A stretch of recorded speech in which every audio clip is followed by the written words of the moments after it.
hold, correction, runway 12, hold short, runway 7 will be in return. Roger that.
Paragraph, and this has to do with all experimentation, is the U.S. Department of Agriculture obtained an emergency exemption from registration from the U.S. Environmental Protection Agency that allows the agency to use the pesticide in aerial sprays over California cities.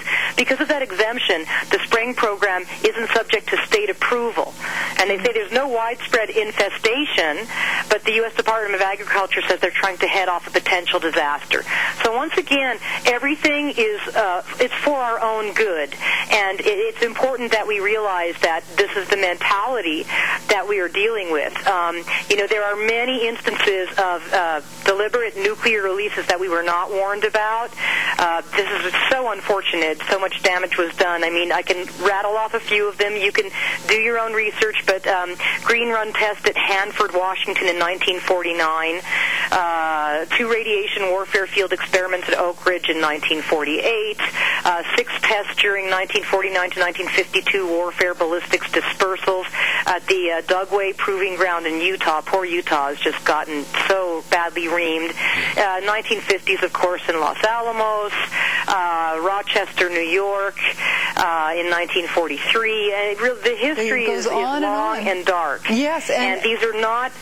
People were not warned. As a matter of fact, during the releases that I had mentioned in my article, where the Kodak scientists realized, they were the ones that realized that nuclear releases were being done somewhere in the Midwest, or the Midwest was getting the wind of it, because their film was being packed in the corn husks of corn from Nebraska, and the fertilizer from it, the phosphate fertilizers, contained natural radioactive particles, but contained so much extra radioactive particles because they were downwind from nuclear testing, that the film that was packed in the corn husks got fogged.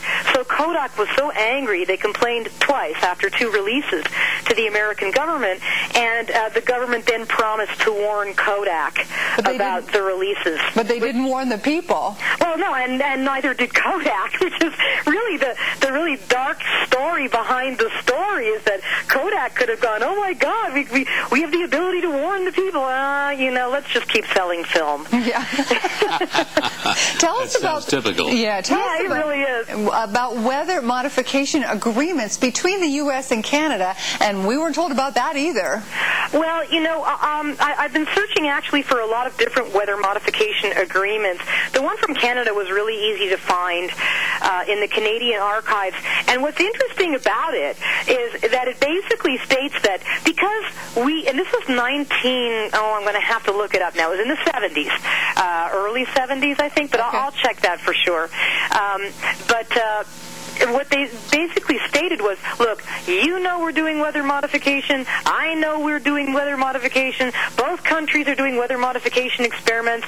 So don't you think we should just agree that it's okay if, we get into each other's airspace doing it, and, we're not going to be declaring war on each other. Our militaries are obviously doing this type of work. We both realize that.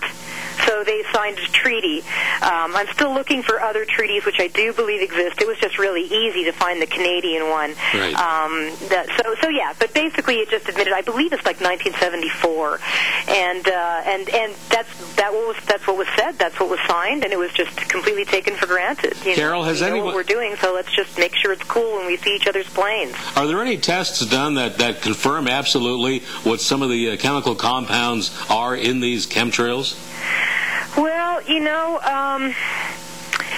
yeah, I mean, it's heavy metals. It's stuff that's used to help conduct, high frequencies and electronic frequencies and microwave frequencies, and so basically it's going to be metals. It's basically like making the sky into a huge antenna. Like barium. And so aluminum oxide and barium are the two biggest ones that we're concerned with. There have been many other chemicals that have been isolated, but I've also found an inconsistency in reporting on them. And I think what's happening is we're getting a little bit closer now from the buzz that I get from other researchers that write to me, from being able to get our own devices that can really start to take good air samples. Like the biggest problem in the early days was, do we have the money to get a jet up there to take air samples, Right. So we take ground samples.